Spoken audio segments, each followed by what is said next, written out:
Hello friends, welcome back to my YouTube channel Real Story. तो हाँ, story start करने से पहले प्लीज इस चैनल को सब्सक्राइब कीजिए, लाइक कीजिए, शेयर कीजिए और हाँ, बेल आइकन को प्रेस करना मत भूलिएगा। तो चलिए वीडियो स्टार्ट करते हैं। तो आज मैं माँ वैष्णो माँ की लीला बोलने जा रही हूँ। असम बिजनी में एक फैमिली रहती है। उस घर में सभी सदस्य माता रानी को बहुत ही मानते हैं। कहने को आप ये भी बोल सकते हैं कि उस घर में माता रानी को गार्जियन माना जाता है। माँ की तो बहुत ही लीला है उस घर में। तो उस लीला में से मैं आज एक लीला आप सबको बोलने जा रही हूँ। भट्टाचार्य फैमिली में बड़े बेटे का 3 बेटी है। तो उन 3 बेटी में से बड़ी बेटी का नाम रिम्पा है और उसकी एक फ्रेंड है रूबी। वो उसी घर में रहती है। तो रूबी और रिम्पा रोज रात को काम खत्म करके सोने जाती है। तो एक दिन 1:45 रिम्पा की नींद खुल जाती है।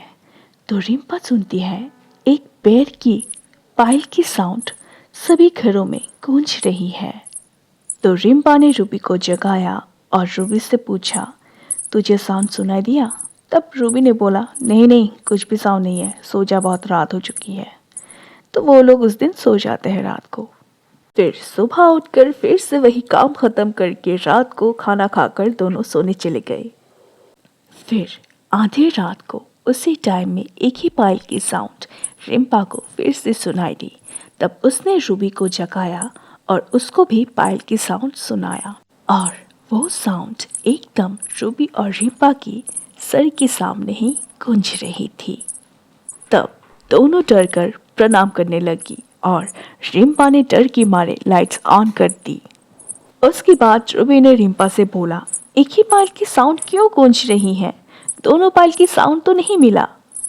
तो उस दिन रूबी और रिम्पा सो ही नहीं पाई। नेक्स्ट डे संडे था, उन दोनों का छुट्टी था। तो रूबी पूजा देने गई तो माता रानी की पैर चेक किया। तब रूबी ने देखा कि माता रानी की एक पैर में पायल है पर दूसरी पैर में पायल नहीं है। तब रूबी ने रिम्पा से आके बोला, ओए सुनो, माता रानी की एक पायल गुम हो गई है। माँ तो रात को निकलती है, इसीलिए हमें एक ही पायल की साउंड सुनाई देती है। तभी रिम्पा ने रूबी से बोला, चलो पायल बनाने दे आते हैं। तभी दोनों ही निकल जाते हैं और देर न करते हुए। तभी वो दोनों दुकान में आकर देखती है बहुत ही भीड़ था। तो दोनों को वहाँ पायल की साउंड मिलती है। तभी वो दोनों एक ही साथ मुड़ती है। तो कोई भी ना देखते हुए वो दोनों दुकान के अंदर घुस जाती है और पायल बनाने की ऑर्डर देकर आ जाती है। फिर दूसरे दिन रिम्पा दुकानदार को कॉल करती है और दुकानदार से पूछती है कि कब आना है। तो दुकानदार ने बोला, शाम को 6 बजे आ जाना। तो रिम्पा 6 बजे निकल जाती है पायल लाने। लेकिन जब रिम्पा दुकान में गई तब दुकानदार बोलता है कि आज नहीं, कल आ जाना। तब रिम्पा ने बोला, आज 10 बज जाए फिर भी आज ही ले जाऊंगी। और इस तरफ घर में रूबी और रिम्पा की बहन दोनों बेड पर बैठी हुई थी। तभी दोनों को एक ही पायल की साउंड मिलती है। तब रूबी ने रिकी से बोला, जा तो किस चीज़ की साउंड है, देख के आ तो ज़रा।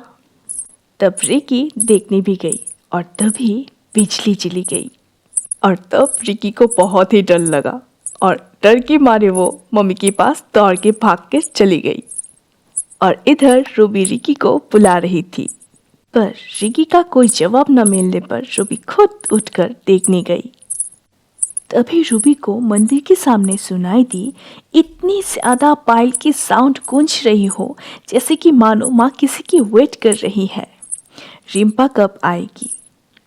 रूबी सुनते ही रही और तभी रिम्पा चली आई और तभी बिजली भी चली आई और तब पायल की साउंड भी बंद हो गई। उसके बाद रिम्पा रूबी दोनों नहाकर माता रानी को पायल पहनाने चली गई और उस दिन के बाद 2 पायल की ही साउंड गूंजती है घर में। जय माता दी।